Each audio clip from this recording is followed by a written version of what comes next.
Hey y'all, how you doing? And welcome back to my channel. This is Reality with DVD, and I'm just going to come on and give a real quick recap of the Real Housewives of Potomac. Well, the episode opens up, and we're gonna get right on into it. The episode opens up, and we have Giselle still kicking at the girl. She goes over there and talks to her gay friends, and they pumping her up, child. Yeah, kick them out, kick them out. They ain't had no business coming late. Well, they literally got there 3 minutes after that. Ashley, before headed ass, said that they can come. So,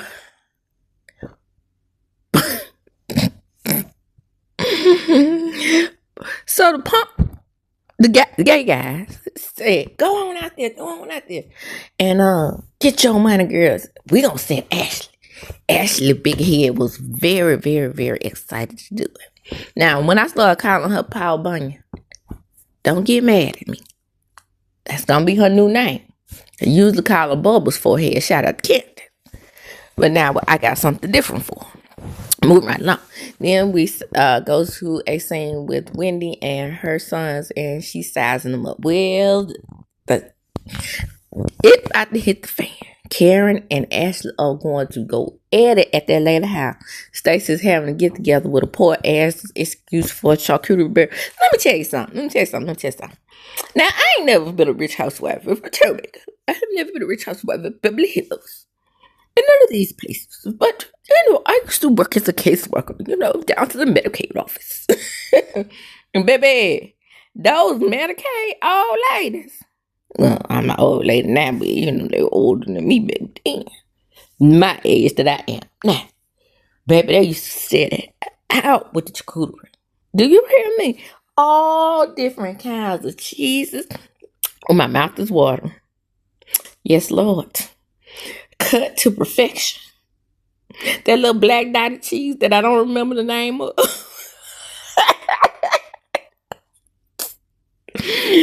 5 kinds of crackers. Ritz. Club. Caviar crackers. Yeah, they used to bring caviar crackers. They didn't have caviar, but they did have caviar crackers. Premium. And cheese crackers. Right? Ooh, my mouth is watering just thinking about it. Ham and turkey. I know some people like salami, but I left that out on purpose because that ain't my meat of choice. Ham and turkey. Grapes, strawberries, and a cream-filled center in the middle. That's how you do charcuterie, people. And then a little wine and cheese cutter. Ooh, have mercy. Those were the days. But anyway, moving right along. So she sizes her children up, and that's after that. But anyway, that little poor ass excuse for charcuterie. So they're arguing. How you gonna invite us to your gangsters and alcoholic event and kick us out? And then Ashley says, no, y'all were late. We weren't that late. Gangsters and alcohol. You heard what the fuck I said? I said gangsters and alcohol.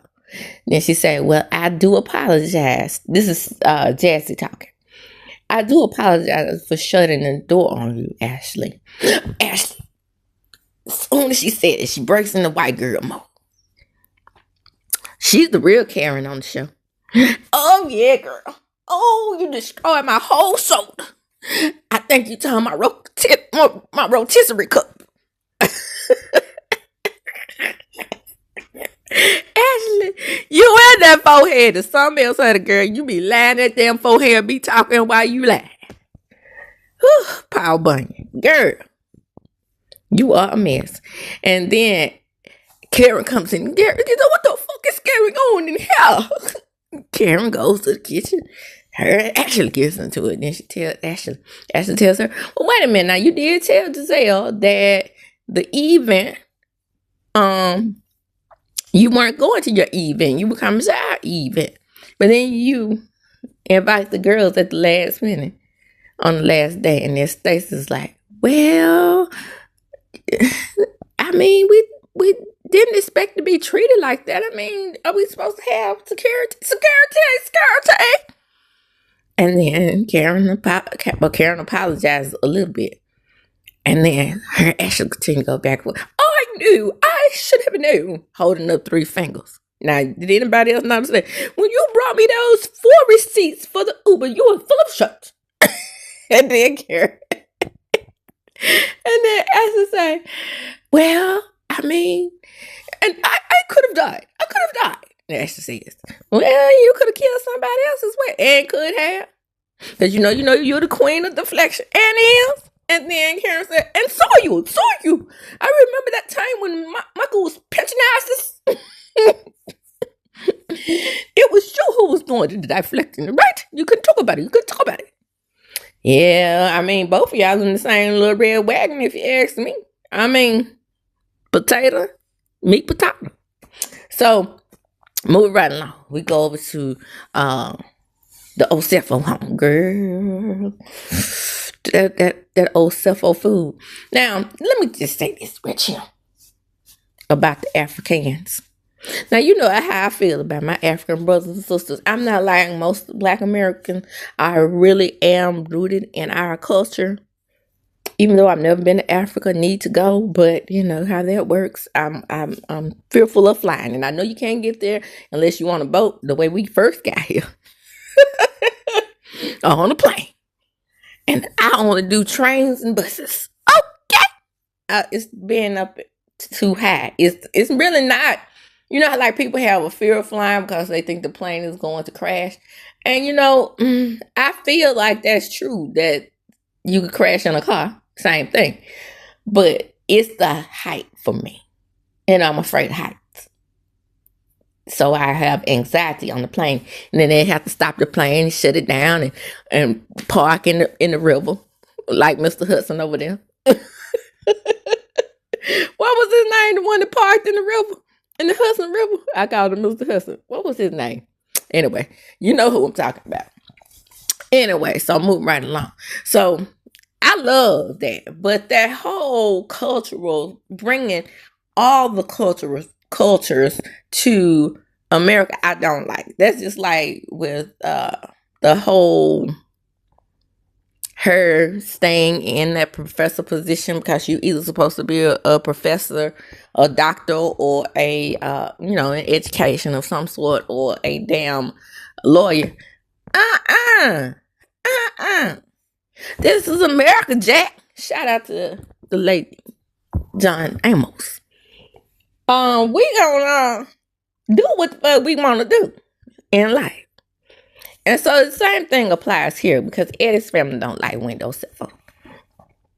And the reason why they don't like her is because I think they have a Romeo and Juliet relationship. I really feel that because she says they were friends at first. And I really feel like that culture thing is coming into play here. And that causes undue stress. So father-in-law reaches out to Wendy, and usually when, excuse me, that was me trying to hold the bilge back. If y'all hear that, I mean, I am talking. I just got to eat some popcorn. Excuse me. But anyway, and I'm not hungry. I just ate some popcorn. Anyway, so I think that Eddie's father reaching out and being the first one to reach out, they follow everything in regards to the culture instead of letting a man lead. Because it's usually, when in situations like this, in a Romeo and Juliet situation, it's usually the men that conform first. Because Eddie's mama is being a jackass and being a stubborn jackass. That's it. So when it says, well, I'm going to throw out another olive branch and invite them to my 40th birthday. Yo, is it just me?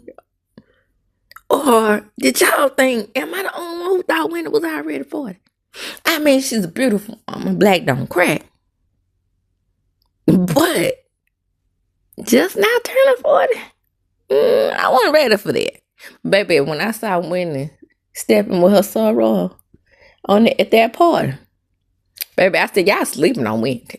Y'all are sleeping on Wendy. Those of you out there that's calling her wet, y'all sleeping on her. Because she look like she a good damn time at the party. But anyway, that's neither here nor there. So next thing we have Kiana and her mother. Baby, when I tell you that Kiana mama is fine, I'm not gay. But that lady look good. Do you hear me? I'm sitting there looking at damn mirror images. And then she said, I'm Kiana's mother. I said, oh, say what now? Girl, Kiana stole her whole entire face. You hear me? Kiana, I'm about to tell you something. Don't get like rusty mouth over there on the marriage hospital and keep them bracelets in your head now. Okay? So, her mother asked how Greg is doing, which is Kiana's boyfriend that she's living with and claims that she don't want to marry. And just keeping it real. You know how I do. And because I really feel like she wants to marry his ass. He don't want to get married. We often conform to what men want when it comes to relationships. A man don't want to marry me and I want to get married. I'm going to chalk up the deuces. Anyway. So she's, looking like Kiana. And so she says, how's Greg? And Greg is fine. I mean, he had surgery on his mouth. So he's going to be, upstairs. And I'm going to cook him some pancakes. There go that noise again. Excuse me. And she say, ooh, pancakes, huh? Like, you want some, huh? Nah. Mama said she don't want none of Kiana's pancake. Did y'all peep that? Baby, I would. If they got crispy eggs, I eat them by the pancake. Get a little sugar, a little vanilla. Anybody.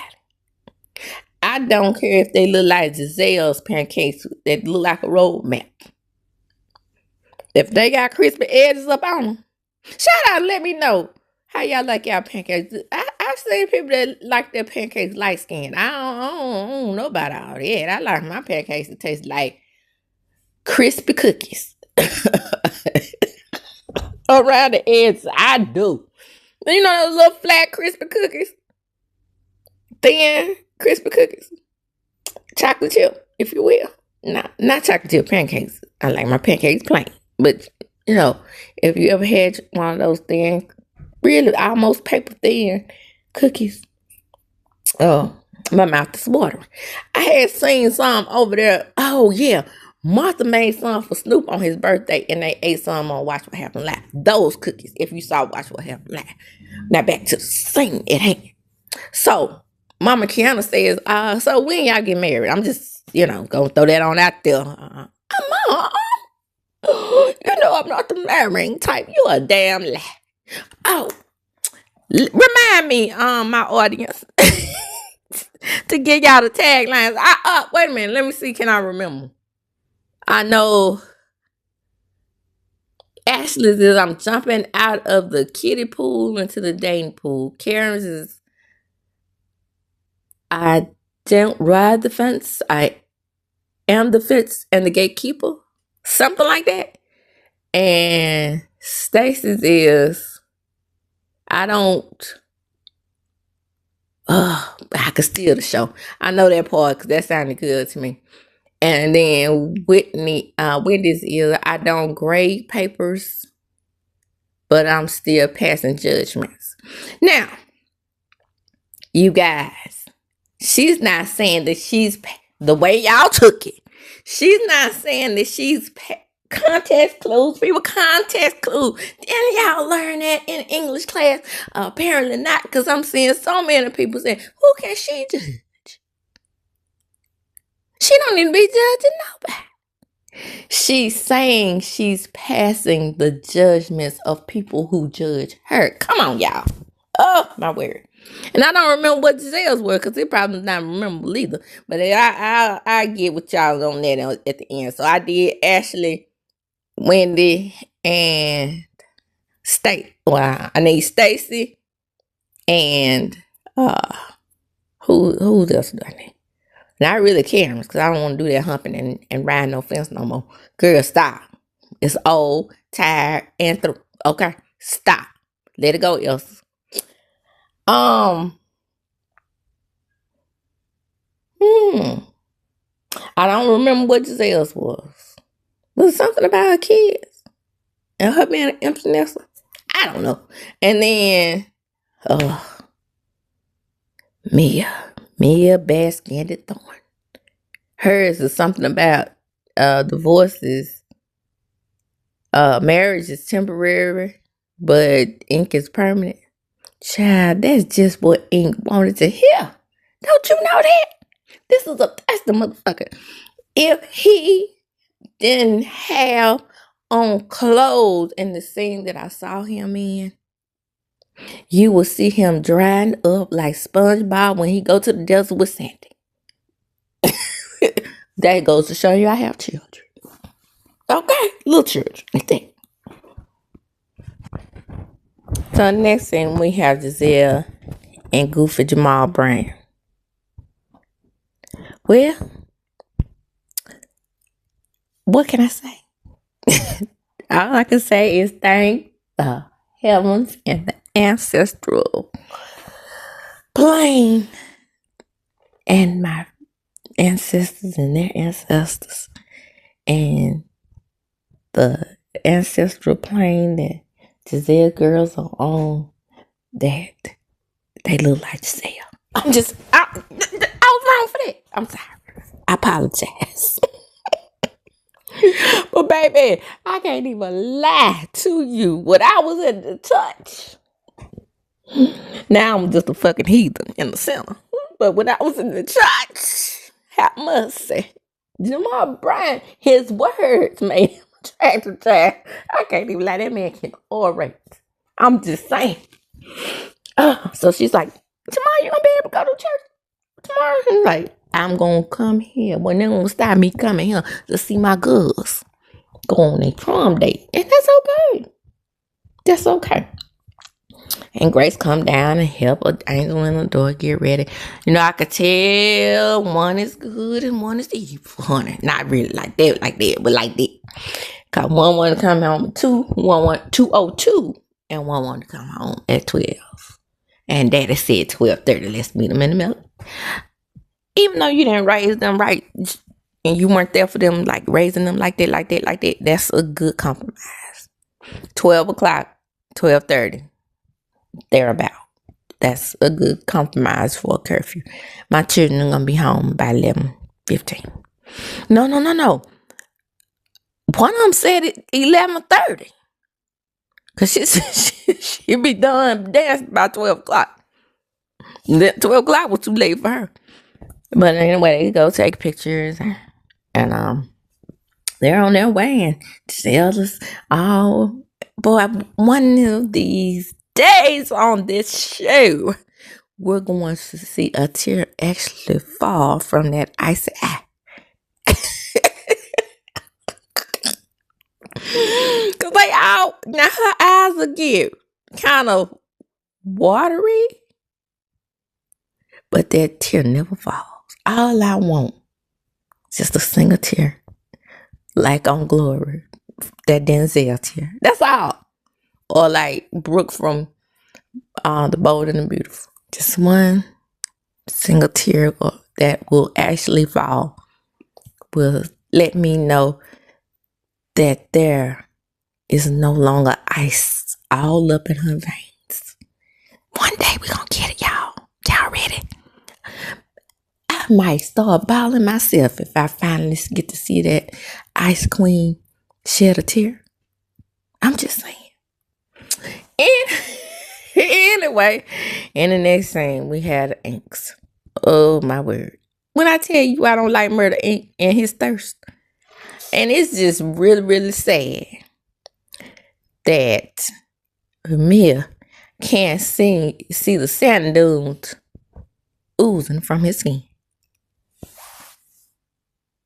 Now, while I was initially intrigued with this Ink Mia Gordon triangle, now they're trying to introduce Jacqueline into the quadrangle. I'm irritated. So I'm gonna move right along on this. Yeah, I'm not interested in this. The only thing that caught my eye about this scene was Murder Inc. is definitely thirsty. Gordon lives in the building, so they don't get privacy, which they shouldn't get privacy because that's his wife. I'm just saying. And then Jacqueline implying that had Mia not broken up with him, well, had Mia stayed, well, had she not, well, what am I looking for? How am I trying to say this? Mia broke up with, I'm going to break it down in elementary terms for myself, not for you guys, because you probably know what to say. But Mia broke up with him, or he went back to Atlanta. I think that's what she said. But Jacqueline contradicted that story and said that he was trying to hook on her. As soon as he realized that he wasn't going to work out with Mia. So, ain't that a twist? So, the girls are planning a trip. But, baby, not before we get this cringy gym scene with the great value Kenya Moore and her boyfriend, whose name that escapes me, but I just want to get to the meat of things with this. They don't have any chemistry. And according to, I think it was Rodney DeVoice. Rodney DeVoice said that he got a switch down river. Now that's his way of saying that he likes other boys. I can see that because even when men are celibate, because I dated a celibate man. Now I always thought, because I've been celibate ever since my children's father died. But yeah, I have. I know it's time for me to get back out there. It's been time for me to get back out there. He's been gone for 5 years. But my kids keep me so busy, I just, it just kind of slips my mind to concentrate on my dating life. But anyway, that's neither here nor there. The great Valiant Kenya Moore, aka Stexy, she really is trying to get with this dude. And he seems so unbothered and so uninterested.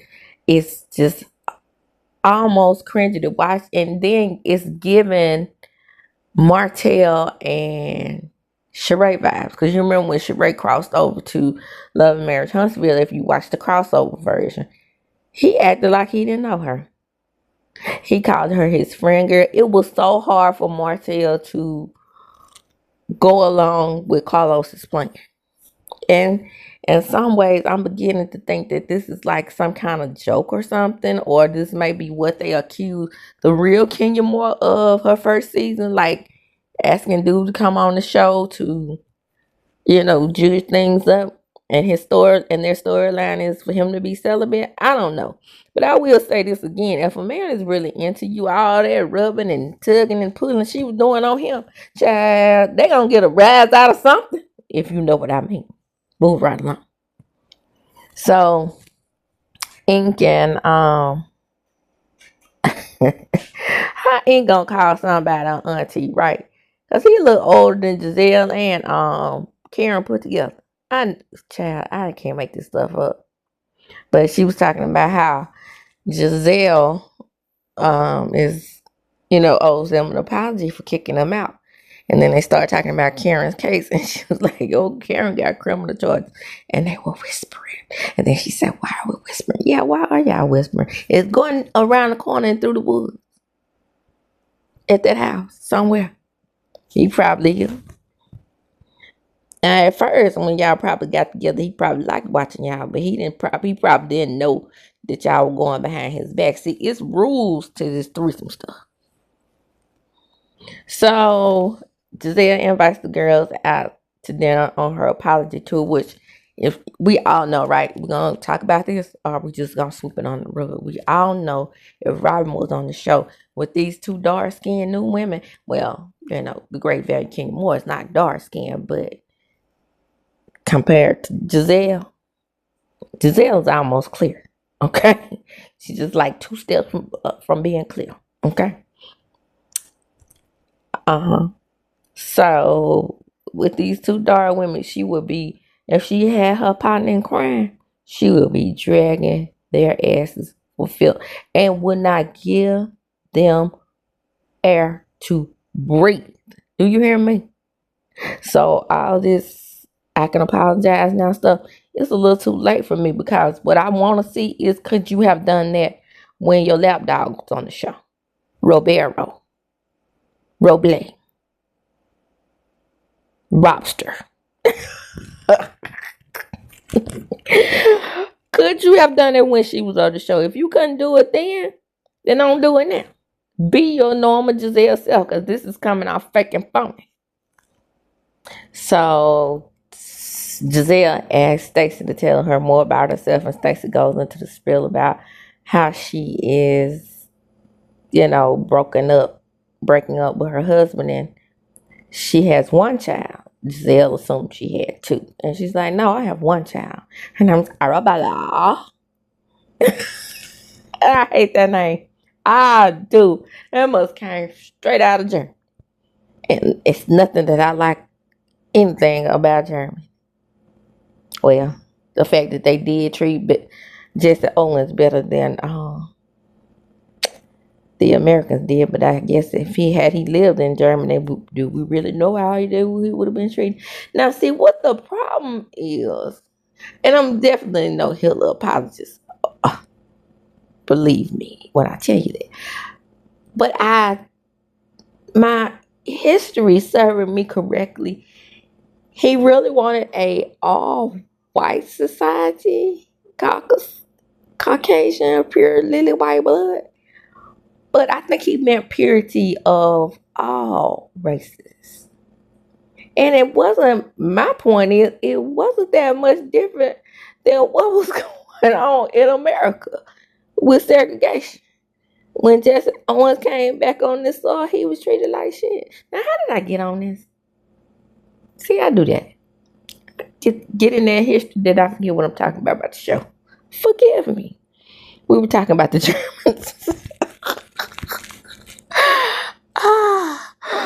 Arabella's name, and me hating it. Oh, how did I get old history? Oh no.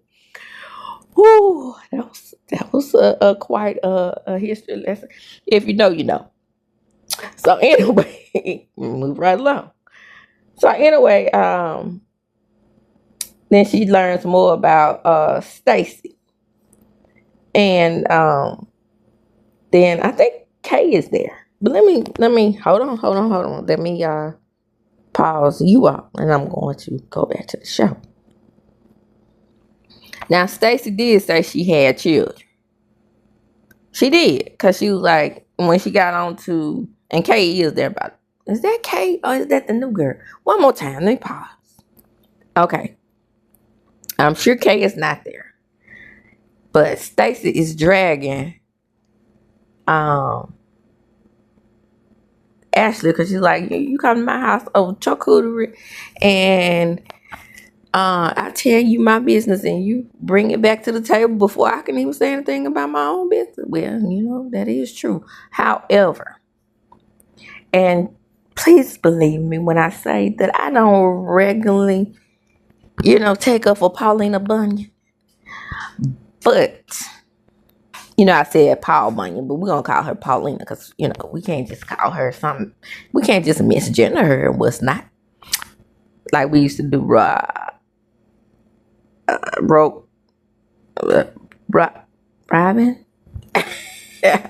almost called her Roble. Anyway, so she goes on to tell her about how how Ashley is telling her business. And really, I was saying, it's hard for me to take up for Ashley. Just let's move along so I won't have to take up for her. And girl said I wasn't ashamed of my friend with the children that she says is one child. Or she might have misspoke. Or maybe she was talking about her stepkids. I bet you that old white man got some more children. I bet he does. But, she was like, well, you bringing this up this time, it's going to affect my daughter. By the time this damn show over, hopefully you will be divorced, unlike Ashley, and you won't bring this up season after season after season after season like Ashley. Moving right along. I think I got Kay's tagline when I'm laying my eyes on her and me knowing that she runs her business. It's I run a business, I mind my business, and I stand on business. Something like that. That's close enough. That's about the closest you're gonna get. Let me go over the reunion looks while I'm looking at them. Giselle looks amazingly nice. I mean, we have to give Giselle points for just small upgrades. Wendy, I hate the hair. Okay, I don't like the big hair on Wendy. I'm sick of that look. Her face is always facing, but I hate the hair. And actually, I've never seen the beauty in Ashley before. I mean, she was just like, all right, for me. But I can see it now. And, Karen. It's the lips. It's the lips. I mean, she can't, don't do nothing else to your lips. I told you about them damn lips in that doggone reunion. Now, I know you feeling bad and you feel like you got to run to the Botox doctor and the filler doctor to get yourself together. But that ain't the way, sis. That ain't the way. You don't have to do this to yourself. I hate them lips. So Stacy tells the truth about her own man. She's like, he just about him running these streets making babies. But he was never married. And Kay like, oh yeah. I was at the 2-year mark too. Yeah, girl, we got so much. Say what now? Y'all both girlfriends on a housewife show. But hey, who am I to judge? I don't have a man. Not that I care. Donna doesn't have a man at home. And she's okay with it. So, Wendy and Giselle realize that they have something in common. Giselle goes to Catholic church on Sunday. Being that she was with a born-again Baptist preacher, finding brimstone husband, that is surprising.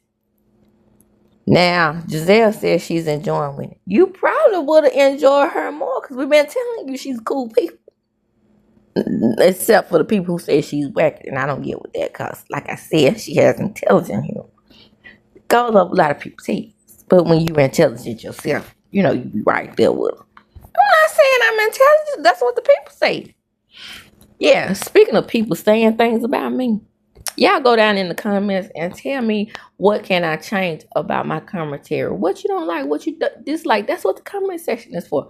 But just let me tell you this. Did y'all know that? One of my subs told me that. She was like, girl, I like how you mix comedy and intelligence and history together.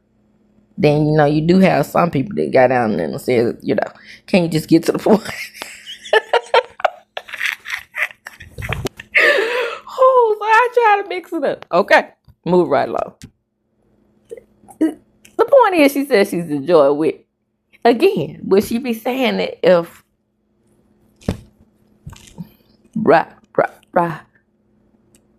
Robin, I said her name without calling misgendering her. This dude's name Rhop, ain't it? I mean, it's like a female name. Have you ever met a man? Have you ever met a woman named Robert before? Or Roberto? Or Roble? Robster? Okay, but technically, Robster is not a real name. It is a nickname for somebody named Rob. So I'm going to stick with the Robster. Is that okay with y'all? So the Robster is not on this show and she's enjoying Wendy. I bet she can enjoy a lot of things now the Robster is gone. While we knew that the Robster was her minion, you know how like on Despicable, I'm going to have to refer to something else. You know how like on Despicable Me, the minions are Groot, what's his name? The mean dude. They do everything he says. They like the little robots and they don't think for themselves and things like that. That was Roble.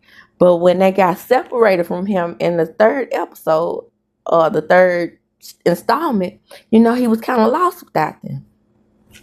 That's her. So he had to find other ways to keep himself busy. Giselle, there she is. I bet you any amount of money. Let's bet, okay? Let's play a game. Let's play a game. Look at where we are. Let's play a game.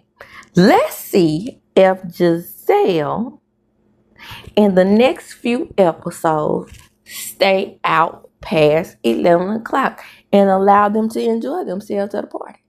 Now, if she sticks with it, her same routine, and leaves at 10:15 p.m. when the cameras go down while they're on this trip, that's the same old Giselle, okay? She ain't grown at all. Watch. Mark my word. Not mark them. Mock them. That means repeat what I say. That's what M-O-C-K means. You're not marking people. When you mark someone, you're writing on them or you making them a mark. And your attention is focused on them. Like, you know how black men are sometimes marks for cops. Use that for an example. Mark and mock. Two different things. Okay, move right along. Well, I learned this in the first grade when I found out that the mockingbird was the Mississippi State bird. So Mississippi State bird, the mockingbird, mocks other birds. Back in the day, I used to see a mockingbird and I used to be like, "Hey, mockingbird, can you say hey?" Thinking that the mockingbird was going to mock me, but it can mimic other birds. Just a little FYI. So that's the way you can remember if you're one of my subs. You come on this channel, you learn that the word is mock. And keep in mind, if you say mock-ing bird, then you know that you're using it correctly. But if you say mark, and you're thinking of a mark and you repeating something that somebody else says, then you're not saying it right. Move right along. Now, before we start talking about Karen and Mel singing, what can we do about this skin problem of Mel's? You know, everything is low budget. It's giving low budget. It's giving low budget. And then, you know, Candace had to get her together about that. So she's saying, I don't do low class and low budget and this, that, and the third. She's still bringing that high class, this sadistic attitude to this season. So, season 9. So, why can't she bring new skin? I'm just saying. Now, Karen, I really can't talk about this, man. I mean, you know, I can't talk about my case and, you know. Now, remember, in the real time, Karen has been rejected because what Karen didn't want was for all the information and the details to be released about the accident. And the judge threw that right on out, as they should. This month, in my opinion, if you get caught driving drunk, your first offense, 10 days in jail. Period. Second offense, 30. Mandatory. Your last offense, if you do a third offense, for me, that's prison time. That's how I see it. Yeah. I don't like the drunk people. I don't like the drunk drivers. Even though I adore Shadow Door. That don't mean that she didn't piss me off when she ran to them people's house. But the way Tamara Judge is treating her, that wicked witch, no ma'am. I don't like that. But these people are not treating Karen the way they are treating Shannon over there on OC. They're really handling it with kid gloves because people don't, for some reason, don't want to matter to them. Fuck Karen. Okay? Her ass should be in jail right now while I'm talking. Even on the TV screen, I'm looking right at her with her mouth hanging open in that mode talking to me. She should be in jail. I don't play that grand damn shit. Okay? Not over here. Not on DVD's channel. I've always said Karen had a bad habit of deflecting. It's just that I have a platform to say it now. Now, damn. Did Murder Inc. getting with murder, it messed up her skin even worse because maybe she was at John chiropractor. Didn't they do skin dermabrasion? Well, damn. Kay does it. Kay, can you see her skin? It's irritating me. She got too many means to fix this shit. Didn't be walking around like that and you can see her foundation sitting off in them holes. I don't like it. That's neither here. Or I know what she could do. Shout out to my girl Melody. Get some Melody stuff. That 7th Avenue Beauty was worth months. Melody, I got an idea for you to get people off your back. If you ever see this video, I'm going to tag Love Marriage Huntsville in this video at the end. Melody, you need to get you a spa like Kenny Moore. Baby, if you get a spa, I will, and you use your 7th Avenue Beauty products in it, girl, I will come to damn Huntsville just to go to your spa. And I wouldn't be like, that they were doing Kenya and trying to get your shit closed down. I'll be going because I really want the experience. To be sitting in a spa and only having your products being used. Now look, Melody, I gave you the idea. Don't take my idea and don't pay me now. Because everybody can hear I'm trademarking it. I'm trademarking it right now. Anyway, that episode closes. Name of the episode was Mama Knows Best. This is Reality with DVD. Come on in. Like, comment, and subscribe to my channel. Hit the notification bell button. You will be notified when I upload a video. And share this video. Why? Because sharing is caring. As I do when I close, I'm going to check them up. Deuces.